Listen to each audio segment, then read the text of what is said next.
이번 영상에서는 함수의 마지막 영상이 될 것 같습니다. 저희가 함수를 사용하는 이유는 제가 지난 비디오에서 잠깐 언급을 해드렸지만 저희가 정말 궁극적으로 풀고자 하는 문제는 굉장히 클 수 있어요. 그래서 이런 큰 문제를 한 명 혹은 두 명 이상의 많은 팀원들이 풀어야 될 때도 있는데요. 그때 이제 기능별로 쪼개서 너는 이 함수를 개발해, 너는 이 모듈을 개발해, 너는 이 패키지를 만들어 이런 식으로 분담을 할 수가 있거든요. 그래서 사실은 어떤 주어진 문제를 효율적으로 풀기 위해서 굉장히 작은 크기의 문제로 분해하는 것이 컴퓨테이셔널, 즉 컴퓨터가 어떻게 사고해서 문제를 푸는지 컴퓨테이셔널 띵킹의 첫 단계가 됩니다.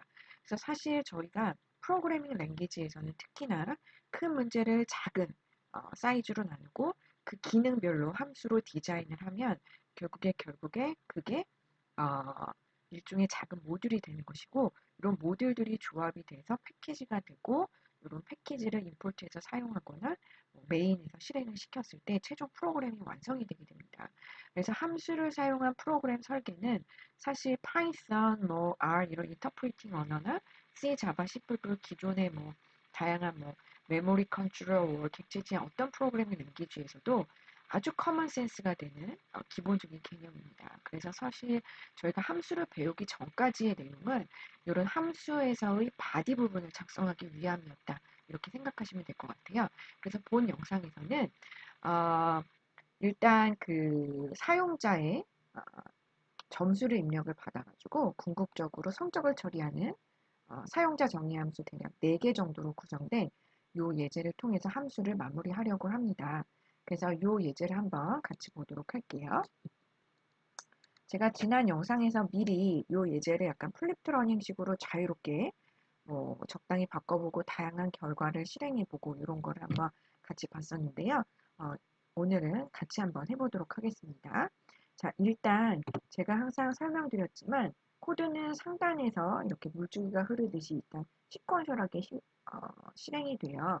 그래서 일단 파이썬 인터프리터는 위에서부터 실행을 하시면서 이런 def라고 하는 키워드를 만나면 def가 시작돼서 들여쓰기가 돼 있는 특히 혹은 리턴으로 되어 있는 이 부분까지 하나의 사용자 정의 함수라고 보는 겁니다. 이 함수는 어떤 기능을 가질까요? 함수의 이름에서 보실 수 있듯이 뭔가 리스트를 읽어드리는 기능을 가지고 있습니다. 그래서 처음에는 비어있는 리스트가 있게 되고요. 그래서 flag라고 하는 게 true인데 이 true가 만족되는 동안 들여쓰기가 되어 있는 이 부분이 계속 반복이 되는 거겠죠. 이 반복되는 부분에서는 일단 숫자를 계속적으로 입력을 해요.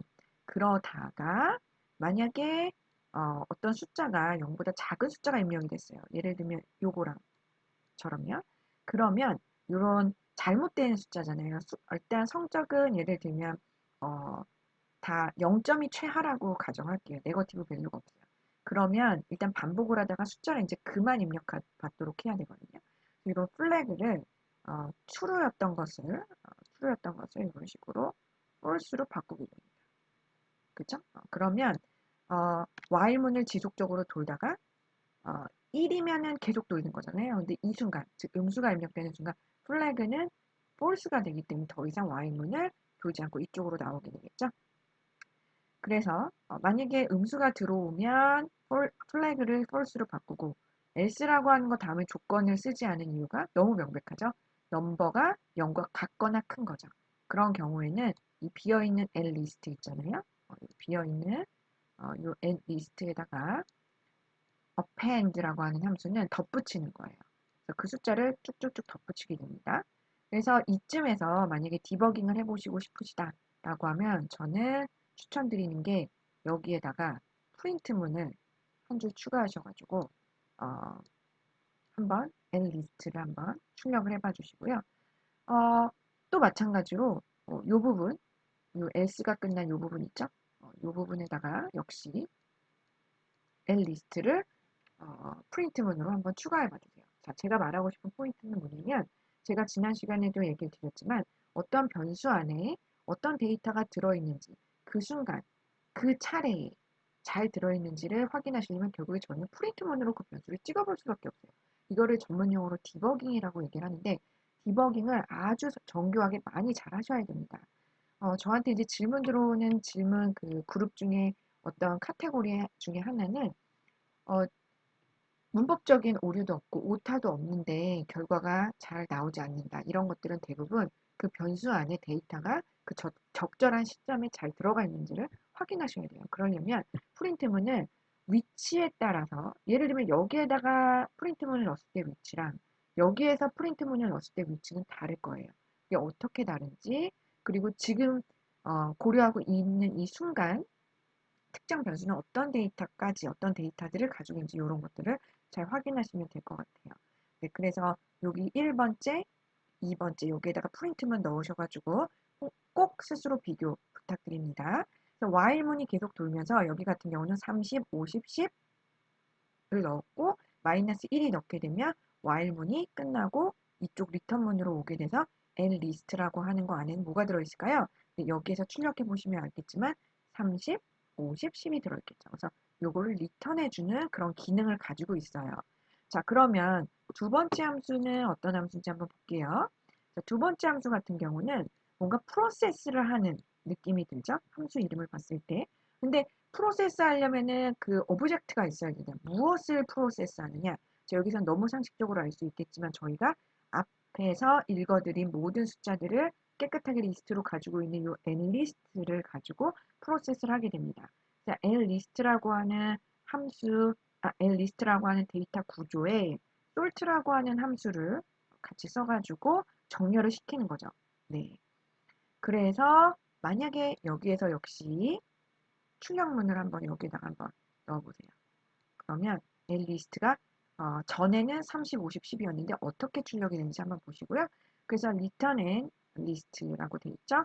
자, 그 다음 세 번째 함수 한번 보시도록 할게요. 세 번째 함수 같은 경우는 print list예요. 뭔가 출력하는 거를 해주는 기능을 가진 함수인 거를 저희가 상상해 볼 수 있겠죠. 무엇을 프린트하느냐? 역시 nlist라고 하는 것을 출력을 하는 건데 아무래도 뭔가 정렬을 한 다음에 이 n리스트 안에 있는 in이라고 하는 예하고 뒤에는 어떤 그룹이 있을 수 있죠. 그래서 저희가 첫 주에 배웠었던 어떤 과일이 있는데 이 과일 그룹을 꺽쇠를 이용해 가지고 뭐 오렌지, 바나나, 뭐 애플 이런 식으로 해서 거기에 있는 걸 하나하나씩 포문에서 i라고 하는 변수의 데이터를 담아서 이렇게 출력을 해줬었어요. 그죠? 들여쓰기가 돼 있죠. 자, 이런 식으로 돼 있고 또 마지막 함수를 보시면 이 함수는 이름이 메인이에요. 자, 메인이라고 하는 함수는 사실 모든 랭귀지에서 대부분 존재하는 함수입니다. 그래서 메인이라고 하는 건 말 그대로 메인이에요. 메인, 핵심. 그렇기 때문에 코드가 지금 대략 20줄이지만 1000줄, 만줄 이렇게 막 길어져요. 그러면 어디서부터 어떻게 잘 수행되는지 물론 위에서부터 수행을 하겠지만 중간에 코드라고 하는 거는 포문이나 while문을 통해서 반복도 되고 접근문에 따라서 어떤 부분은 실행이 되고 어떤 부분은 실행이 안 되고 이런 그 시퀀셜하지 않은 부분이 발생할 수밖에 없잖아요. 자, 그런 아주 복잡한 코드가 있을 때 결론은 시작 시점은 어디냐? 대부분의 코드는 메인입니다. 메인에서 실행을 하게 돼요. 이 메인 함수를 한번 보시면 이 메인 함수 안에서 결국에 이런 처음에 리드를 하죠. 뭔가 리스트를 읽어들여서 프로세스를 하죠. 그 다음에 프린트하는 걸 보실 수가 있죠. 그래서 1번, 2번, 3번 함수를 순차적으로 실행을 하고 다 끝나면 코드는 궁극적으로 여기에 와 있겠죠. 여기에. 네, 그래서 끝나는 걸 볼 수가 있어요. 자, 그래서 여기 실행이 됐고 조건문을 한번 보시면 자, 메모리에 하나, 둘, 세 개의 덩어리가 들어있겠죠? 자, 그 다음에 진짜 코드가 실행되는 부분은 이 초록색 부분부터 실행이 됩니다. 처음이에요. 그래서 만약 언더바 메인 언더바라고 하는 히든 베리어블에 언더바 메인 언더바라고 하는 지금 이 프로세스는 메인이잖아요. 우리가 이걸 외부에서 임포트해서 쓰는 게 아니기 때문에 이게 메인이면 이런 식으로 메인 함수로 호출해 주세요 라고 하면서 드디어 이 메인 함수가 호출이 되면서 1번 그죠? 이 메인 함수를 실행하다 보니 어떻게 됐어요? 2번 이 리스트라고 하는 함수를 이렇게 실행을 하죠. 그래서 이게 2번이 되고요. 그 다음에 이 함수를 호출하고 나서 이 들어오잖아요. 그러면 이 n리스트에는 뭐가 들어있을까요? 여기에서 읽은 n리스트에는 30, 50, 10이 들어있겠죠. 이 n리스트를 이쪽으로 넘기는 거예요. 이렇게 오른쪽으로 넘겨서 이런 식으로 프로세스 리스트라고 하는 함수를 호출하죠. 그래서 여기 3번, 그죠? 그 다음에 호출하고 나면은 다시 이렇게 돌아온다고 했잖아요. 이거 꼭 기억하셔야 돼요. 이렇게 이 자리로 돌아옵니다. 그렇기 때문에 코드는 이 밑으로 내려가서 요거를 이렇게 수행을 하는 거예요. 그래서 4번, 그죠? 그래서 사실은 코드가 항상 위에서부터 이렇게 차분히 흐른다고 하지만 결국에 저희가 보이지 않지만 다음처럼 1번, 2번, 3번, 4번과 같은 보이지 않는 플로우가 있는 거예요. 그래서 요거를 정말 스스로 많이 노트에다가 저처럼 색깔펜으로 코드를 연필로 쓰시고요. 진짜로 뭐 1번, 2번, 3번 이렇게 색깔펜으로 해보시고 눈으로 정말 확인해 보시려면 프린트문을 제가 이렇게 파란색으로 넣은 요 부분 있죠. 요 부분에다가 다 프린트문을 넣어가지고 매번 이렇게 검사를 하셔야 돼요. 눈으로요. 왜냐하면 저희가 기계한테 일을 시킨다는 거는 기계가 안에서 수행을 하는 거잖아요. 메모리 안에서. 그러니까 우리 눈에 보이지 않는 거죠. 근데 우리는 진짜 어디까지는 제대로 수행했고 어디까지는 제대로 수행하지 않았는지 그리고 우리 눈에 보이지 않지만 순차적으로 실행하다가도 어디로 점프해서 어디로 다시 돌아오는지 이걸 알 수가 없어요. 그러려면 우리 눈에 보이도록 호출해 봐야 되잖아요. 그게 결국에 프린트물을 이용하는 수밖에 없습니다. 물론 뭐 비주얼 스튜디오나 다른 랭귀지 같은 경우는 디버깅 툴이 있어요. 그래서 디버깅 툴로 이렇게 클릭해가지고 그 안에 있는 변수를 이제 보실 수가 있는데 저희는 일단은 파이썬 그 디벨롭먼트 인베러먼트에서 하고 있잖아요. 아나콘다도 아니고. 그래서 일단은 초보자로서는 사실 초보자뿐만 아니에요. 내공을 좀 많이 키우시려면 사실 결국엔 자기가 코드에다가 일일이 디버깅을 함으로 인해서 정교하게 테스트를 해보시는 게 아주 큰 도움이 됩니다. 그래서 큰 프로젝트라던가 사실은 코드 라인이 길어질수록 어떻게 보면 정말 어, 트레디셔널한 방식으로 수동으로 다 출력도 해보시고 눈으로 확인해 보시고 요 습관이 굉장히 중요한 것 같아요. 네, 그래서 요 예제를 해봤고요. 요거를 이제 직접 이제 타이핑을 해보시고요.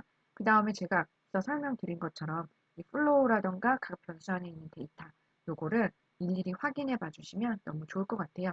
그래서 지난 영상에서 제가 이미 설명을 드렸지만 다시 한번 설명을 드리자면 함수 굉장히 중요합니다. 왜냐하면 동일한 코드를 제가 한번 작성해 놓으면 함수 이름만 호출함으로써 혹은 함수를 포함한 모듈만 임포트, 패키지 임포트 함으로써 재활용해 볼 수 있다는 거예요. 왜냐하면 저희가 풀고자 하는 문제가 때로는 유사하거든요. 그래서 함수는 def로 시작되고 return이라고 하는 예약어로 결과값을 돌려줄 수가 있고요. 함수 안에서 선언되는 변수는 로컬 베리어블이라서 함수 안에서만 보인다는 거죠. 함수 외부에서 선언되는 건 전역 변수고 전역 변수인데 함수 안에 넣으려면 글로벌이라고 하는 예약어를 써야 된다. 이렇게 얘기를 해드렸어요. 자, 그 다음에 함수나 변수를 모아놓은 파일을 모듈이라고 얘기를 했고 이런 모듈들을 모아놓은 디렉토리, 파일은 모듈, 디렉토리는 패키지라고 얘기를 했습니다. 이 영상은 제가 지난주에 다 올려드렸기 때문에 본인만의 문제를 좀 더 확장시키고 싶다라고 하실 때에는 습관적으로 모듈이나 패키지 많이 만드시는 거를 추천을 해드립니다. 네, 그래서 이상으로 저희가 파이썬에서 1장, 2장, 3장, 4장에 거쳐서 5장 함수, 모듈, 패키지에 대해서 강의를 마쳤습니다.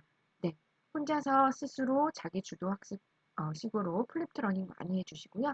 그 다음에 다양한 흔적들 워드 파일에다 붙여주시고 노트 필기도 꼭 부탁드려요. 그래서 노트에 이 코드는 꼭 처음부터 끝까지 직접 펜으로도 작성해 보시고 그리고 이런 플로우 차트도 색깔 펜으로 남기셔가지고 사진 찍으셔서 워드에다가 붙여놔 주시고요. 실질적으로 요거를 하신 내용도 코드 원본을 워드 파일에다가 붙여주시고요. 항상 코드는 제가 이제 말하지 않더라도 상단에 자기의 이름, working date, 그 다음에 subject 항상 써주시고요. 그 다음에 각 코드 명령어, 각 줄에 충분히 샵하고 한글로 주석을 달아놔 주시면 코드는 동일하더라도 각 학생들이 중간 눈높이까지는 문제없이 잘 쫓아오고 계신지 아니면 좀 더 힘들어하시는 분이 누군지 혹은 굉장히 잘하는 분이 누군지 제가 좀 판단을 해보도록 하겠습니다. 네, 수고 많으셨고요. 본 영상은 여기에서 마치도록 하겠습니다. 네, 감사합니다.